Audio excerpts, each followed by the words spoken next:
बहुत पुरानी बात है। एक गांव में भोलू नाम का छोटा कारोबारी था। वो पुराने सामान के एवज नए बर्तन फरोख्त किया करता था।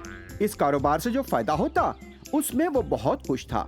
उसी गांव में गुरु नाम का भी एक शख्स था। वो भी यही कारोबार किया करता था। गुरु और भोलू मिलकर दोनों ये कारोबार करते थे। एक दिन दोनों कश्ती के जरिए नदी उबूर करके एक शहर पहुँचे। अब तो हम यहाँ पहुँच गए हैं। तुम उस रास्ते से जाओ, मैं इस रास्ते से जाता हूँ। अब दोनों अपनी अपनी संग चल पड़े। इसी शहर में एक दौलतमंद खानदान भी रहा करता था। जायदाद की तकसीम के बाद इस घर में सिर्फ एक ज़ईफ खातून और उसकी नवासी ही मुकीम थे, लेकिन उनकी गुजर बसर मुश्किल से हो रही थी। ज़ईफ खातून छोटे काम करके जिंदगी गुजार रही थी। उनके पास कई बर्तन थे और उसमें एक सोने का भी बर्तन था। जब उनके पास दौलत थी तब वो इस बर्तन को इस्तेमाल करते थे। कई साल से इस्तेमाल न होने की वजह से सोने का बर्तन जंगालूद हो चुका था। अचानक उनकी गली से आवाज आई, पुराना सामान दो, नया बर्तन लो। जब गुरु ज़ईफ खातून के घर के सामने से गुजर रहा था, नवासी अपनी नानी से कहने लगी, नानी माँ, एक नया बर्तन लेते हैं। नवासी की बात सुनकर नानी ने कहा, क्या दे कर लेंगी, हमारे पास बचा क्या है। इस पर नवासी कहने लगी, हमारे पास एक पुराना बर्तन है, उस बर्तन के एवज लेते हैं ना। नानी ने गुरु को अंदर बुलाया। पुराने बर्तन के बदले नया बर्तन दोगे? ज़ईफ खातून ने गुरु को सोने का बर्तन दिखाया। ये रहा बर्तन, इसके एवज हमें क्या दोगे? बर्तन देखते ही गुरु समझ गया कि ये सोने का बर्तन है।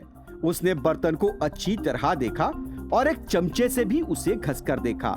गुरु ने उस बर्तन को कम कीमत पर खरीदने का मंसूबा बनाया।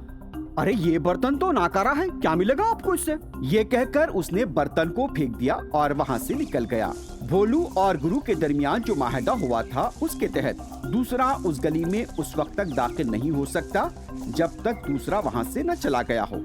अब भोलू वहाँ दाखिल हुआ। पुराना सामान है क्या? ये आवाज देते हुए भोलू ज़ईफ खातून के घर के पास आ गया। नवासी ने फिर अपनी नानी से कहा, सामान वाला आया है, कुछ खरीदे? नवासी की बात सुनकर नानी ने कहा, उस पुराने बर्तन के अलावा हमारे पास कुछ भी तो नहीं, और वो सामान वाला भी उसे पटक कर चला गया था। इस पर नवासी ने कहा, नानी, वो अच्छा कारोबारी नहीं था, बहुत घुमंडी था। अब जो आया है वो अच्छा लगता है। ज़ईफ खातून ने भोलू को बुलवाया। हमारे पास एक पुराना बर्तन है। ज़ईफ खातून ने भोलू को सोने का बर्तन दिखाया। उसे देखते ही भोलू समझ गया कि ये सोने का बर्तन है। चाची, ये तो लाखों रुपए के सोने का बर्तन है, इसके एवज में कुछ नहीं दे सकता आपको। नानी ये सुनकर हैरत ज़दा रह गई। अच्छा, अभी कुछ देर पहले दूसरा कारोबारी इसे बेकार कहकर पटक कर चला गया। हो सकता है कि सोने का बर्तन है, तुमसे जो हो सका वो मुझे दे दो। भोलू ने ईमानदारी के साथ ज़ईफ खातून को 1000 चांदी के सिक्के दिए और 1000 चांदी के सिक्कों के बराबर बर्तन भी दे दिए और ज़ईफ खातून से कहने लगा, चाची, मैं अपने तराजू और 10 चांदी के सिक्कों को छोड़कर सब कुछ आपको दे रहा हूँ। भोलू ने सोने का बर्तन लिया और वहाँ से निकल पड़ा। नदी उबूर करवाने वाले को पैसे देने के लिए उसने 10 चांदी के सिक्के बचाए थे। उधर गुरु अपने मंसूबे के मुताबिक फिर ज़ईफ खातून के घर पहुंचा। अच्छा, वो बर्तन दे दो।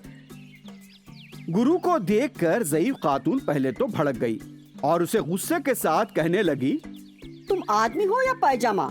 बर्तन को तुमने नाकारा बताकर फेंक दिया था। तुम्हारे जाने के बाद दूसरा कारोबारी आया और उसने हमें 2000 चांदी के सिक्के दिए। ये सुनते ही गुरु की आंखें खुली की खुली रह गईं। उसने मेरा बड़ा नुकसान कर दिया, मुझसे कीमती बर्तन हड़प लिया। वो गुस्से में आ गया और पागलपन पर उतर आया। गुस्से और बौखलाहट में उसने अपने बर्तन नानी के घर में छोड़ दिए और अपना तराजू उठाया और नदी के किनारे भागा।